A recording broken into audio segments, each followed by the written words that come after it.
Je m'appelle Alexis Rousseau, je suis plasticien et créateur scénique. Alors j'ai un parcours qui est un petit peu éclectique puisque j'ai d'abord commencé à travailler dans la mode en tant que mannequin et ensuite directeur artistique. Et alors que j'étais à New York en 2013, j'ai commencé à m'intéresser aux arts visuels, à la pratique des arts visuels en tout cas, en commençant avec des études à l'encre Chine et au pastel sec. Je suis ensuite retourné à la fac, à la Sorbonne, en études théâtrales, période au cours de laquelle j'ai créé une compagnie d'art vivant en 2015, que je dirige depuis. Avec cette compagnie, on crée des spectacles qui sont très éclectiques également, qui mêlent autant art visuel qu'art vivant, donc danse, performance, théâtre, création vidéo également. Voilà, on essaie de tout rassembler à l'intérieur de ce concept-là.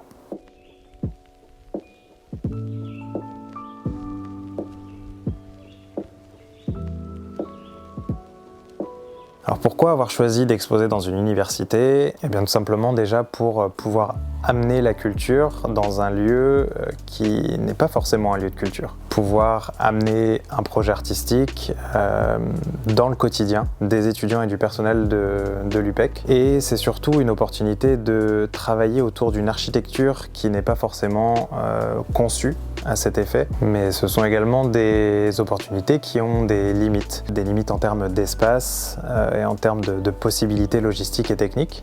Et c'est pour ça qu'on a également décidé de se diriger vers quelque chose de très moderne et très contemporain, puisque ça se fait énormément, surtout dans le contexte actuel, de la réalité virtuelle. On a fait ce choix de faire cette exposition en réalité virtuelle, et donc on a décidé de 3 lieux qui présentent des caractéristiques d'architecture différentes. Chaque lieu est construit de différentes manières et se concentre sur des thématiques un petit peu différentes, sur l'aspect matière, avec des matières beaucoup plus organiques, du sable, de l'herbe. Paradoxalement également, des matières plastiques, des matières métalliques et des matières irréalisables dans notre réalité physique. Le hall, lui, se concentre plus particulièrement sur la lumière et l'effet des matières sous la lumière, l'effet des œuvres sous la lumière.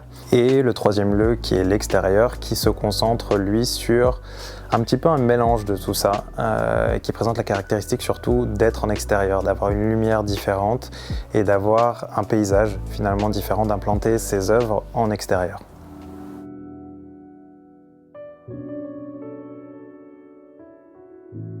Les thématiques qui sont abordées dans l'exposition sont plus ou moins similaires, se regroupent, s'entrecroisent, s'entrechoquent parfois avec les thématiques que j'aborde régulièrement dans mon travail. Ces thématiques-là vont surtout tourner autour des matières, autour des formes, autour des contrastes, autour de paradoxes, notamment celui du rêve et de la réalité, de la frontière qui les sépare et comment cette frontière est perméable.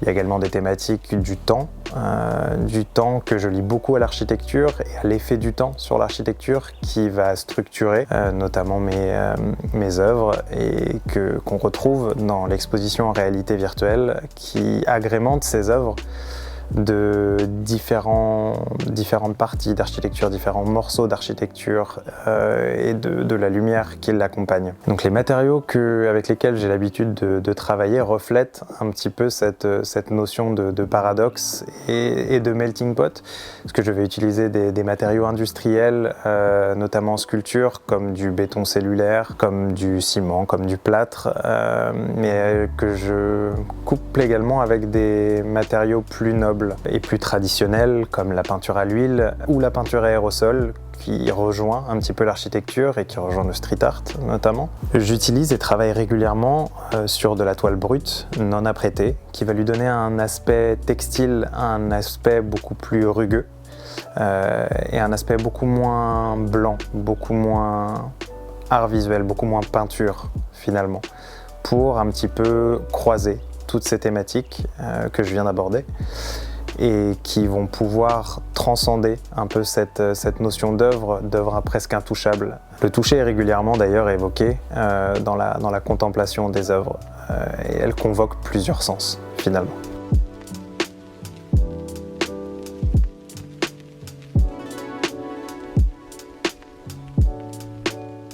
Alors concernant le prix des œuvres, c'est une question qui revient assez régulièrement et qui n'est pas forcément fixe en fonction de telle ou telle œuvre. C'est quelque chose qui évolue avec le temps. Forcément, plus un artiste prend en notoriété, plus le prix des œuvres augmente. Le prix est plus ou moins fixe selon le format de l'œuvre, mais pour les artistes émergents, c'est quelque chose d'assez variable. Mais dans une volonté justement de démocratiser l'art, d'amener la culture là où elle n'est pas, j'ai fait le choix d'être un petit peu en deçà,